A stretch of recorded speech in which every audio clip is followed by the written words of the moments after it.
Iran আনুষ্ঠানিকভাবে ট্রাম্পের যেই আলটিমেটাম বা হুমকি তার জবাব দিয়েছে এবং তারা বলেছে আরো অনেক বেশি বিধ্বংসী হামলা চালানো হবে। পাল্টা হুঁশিয়ারি দিয়েছে ইরান।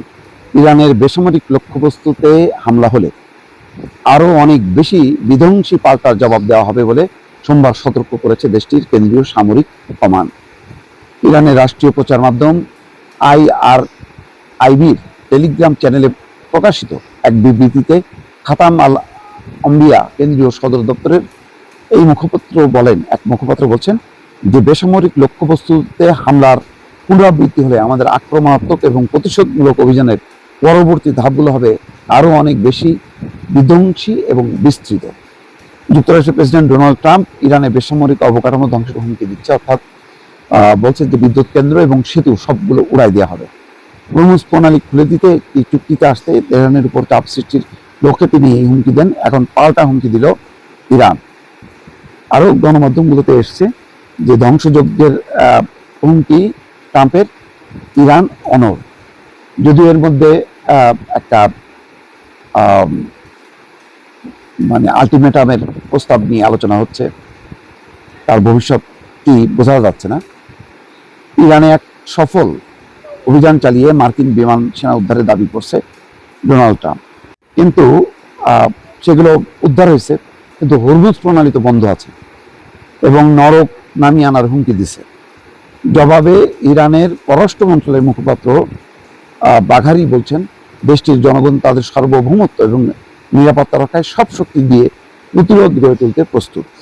এখন হুমকি পাল্টা হুমকি চলবে নাকি মানে এর কোনো ৪৫ দিনের যে যুদ্ধবিরতির শর্ত সেটা সামনে আসবে, জিনিসটা খুব ক্রুশিয়াল। কারণ ইরান বারবার বলছে যে অস্থায়ী যে কোনো যুদ্ধবিরতির প্রস্তাব বা বন্ধ এটা কোনো সমাধান না। তারা চায় স্থায়ীভাবে যাতে একটা চুক্তি হোক, যাতে আর এই টেনশনটা না হয়। টেনশন হলে ইরান তার জনগণের উন্নতি করতে পারবে না এবং তাদের দেশের যে সংকট সে সংকটটা থেকে যাবে। সেই কারণে তারা একটা স্থায়ী যুদ্ধবন্ধ চায়, কিন্তু ট্রাম্প তাতে রাজি না এবং তার লক্ষ্য হচ্ছে অব্যাহতভাবে মানে হামলা চালায় যাওয়া এবং কুপকাত করা। তো এই অবস্থার মধ্যে আবার তেহরান প্রদেশে মার্কিন ইসরায়েলি হামলায় 6 শিশু নিহত হয়েছে এই খবর পাওয়া যাচ্ছে। এমনকি তেহরানের একটি বিদ্যালয়ে হামলা হয়েছে, কিছু এলাকায় গ্যাস সরবরাহ বন্ধ আছে। এইভাবে চলছে। আর অন্যদিকে ইস্টার সানডে লেবাননে ইসরায়েলি হামলায় 14 জন নিহত হয়েছে। লেবাননও থেকেও হিজবুল্লাহরা হামলা চালাচ্ছে নিয়মিতভাবে ইসরায়েলে, এবং হুতিরাও একদম সর্বশেষ যে ঘটনাটা ভয়ঙ্কর, যে তারা এই একটা যুদ্ধ নৌবহরে, ইসরায়েলি নৌবহরে হামলা চালাইছে। ক্ষয়ক্ষতির পরিমাণ জানা যায়নি।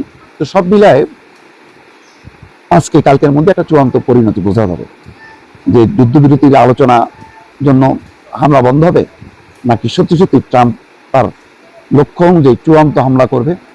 আর সেই হামলা যদি সত্যি সত্যি হয়, ইরান সেটাকে কিভাবে সামাল দেবে, আজকে কালকে এই 2 দিনের মধ্যেই দর্শকের ফয়সালা হবে।